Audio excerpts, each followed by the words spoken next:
Okay, Assalamualaikum warahmatullahi wabarakatuh. Um, okay, this is Dr. Adli.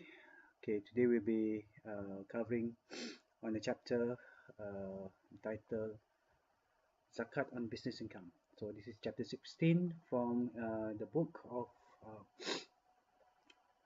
Muamalah, the integration of Akli and Nakli. Okay, the learning objective for this chapter, we have quite a few. The first one is actually to understand the definition and types of zakat. And then number two is to understand the reasons for zakat payment imposed to Muslims. And three, to identify the beneficiaries of zakat. Number four, to identify the methods of determining the sources for zakat. And number five, to identify the conditions to be met before zakat on business income to be made. And number six, to understand the methods of calculation for zakat on business income. So hopefully we will actually understand and be able to to do some calculation for the zakat on business income. And probably I will actually do a special video for the methods of how to calculate zakat for your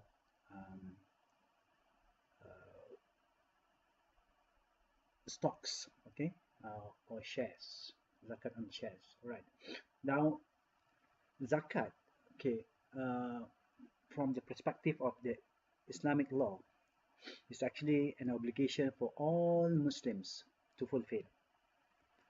Okay, so basically this is the third pillar of from the five pillars of Islam.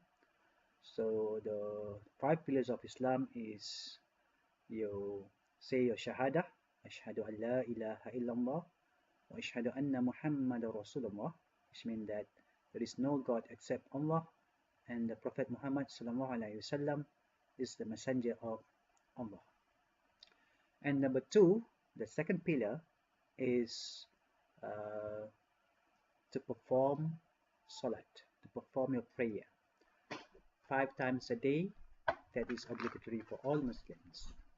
Number three is actually to pay zakat. Okay. Number four is to perform fasting during Ramadan, the month of Ramadan. And number five is to perform Hajj in Mecca if you can afford to go. So it is actually the third pillars of Islam. So it is basically it is important. It's important is no different from other obligation. So every Muslim has to do all these five obligations. So mentioned in the Holy Quran vis-a-vis with prayers in 30 verses.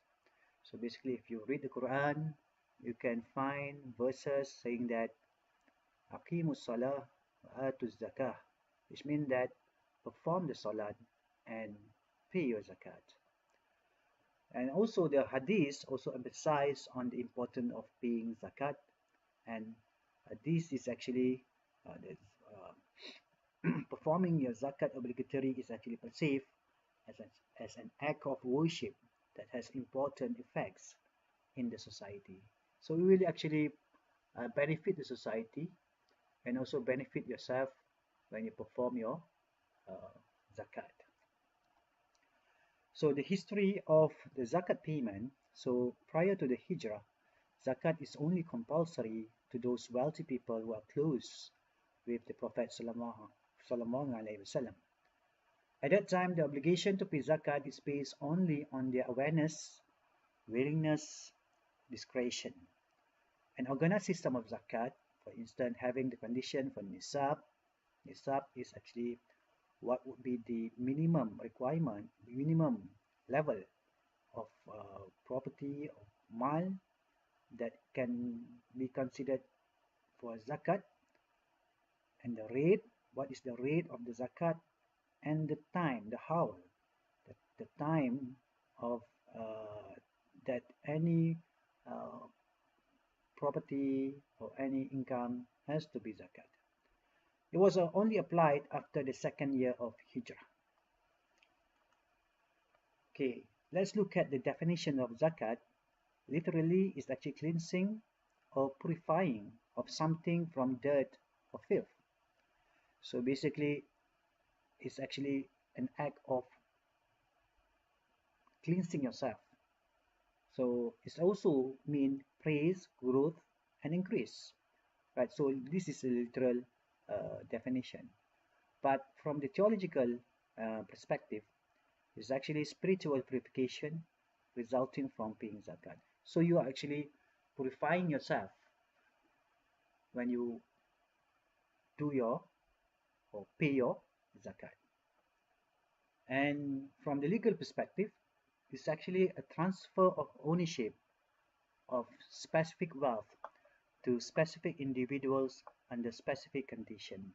So basically, when you pay zakat, it's actually you are transferring a portion of your wealth to other people.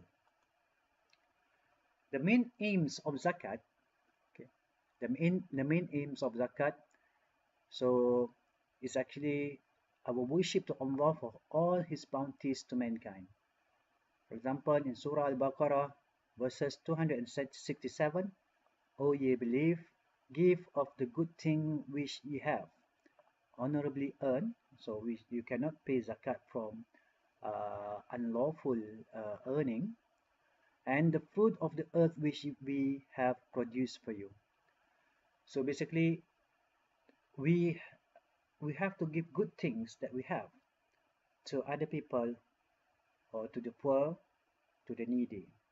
And the second one, okay, the main aim is to assist the poor and the needy. For example, in Surah Az-Zariyat, verses 19, and the wealth and possessions was remembered the right of the needy. So there is the right of the needy for whatever we have. There is a right of the needy to what the property that we have. So basically, our property is not totally for us, but also there are some rights for the poor and the needy. So we act as a mechanism to distribute wealth. All right. And number 3 is to purify one's heart and self from being stingy. So we don't want to be stingy. We want to be generous. For example, in Surah Al-Tawbah, verses number 103, of the goods takes alms, that so do mightiest purify and sanctify them. Right? So basically, we have to purify ourselves and also our property. So whatever we earn, we have to purify them so that it can give more barakah or more blessing from the Allah subhanahu wa ta'ala. The type of zakat. So there are two main types of zakat. The first one is zakat fitri. Zakat fitri due from the starting of Ramadan and end before the Eid al-Fitr prayer.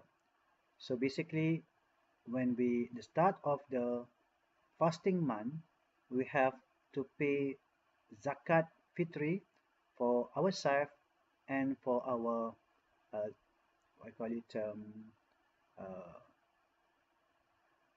children, wife, and whoever who are under our jurisdiction. So the amount varies from places to places. For example, if you are in a state, in Negeri Sembilan state, the zakat fitri that is being imposed by the state government, the state religious department, is around 5 ringgit and something. But it might be 6 ringgit and 50 cent in other state and so on. And then zakat, that is for one person, okay? So if you have 5 people, then you have to multiply by 5. And then the second one is zakat on mal, zakat on wealth. So basically there are two subtypes here. The traditional types of wealth subject to zakat, for example, agriculture, produce, red animals, business, gold and silver. This is the traditional type of wealth subject to zakat. The new type of wealth subject to zakat is actually various form of wealth based on the consensus of Islamic scholars and jurists, example, employment income, professional income, and so on. So these are the new types of zakat.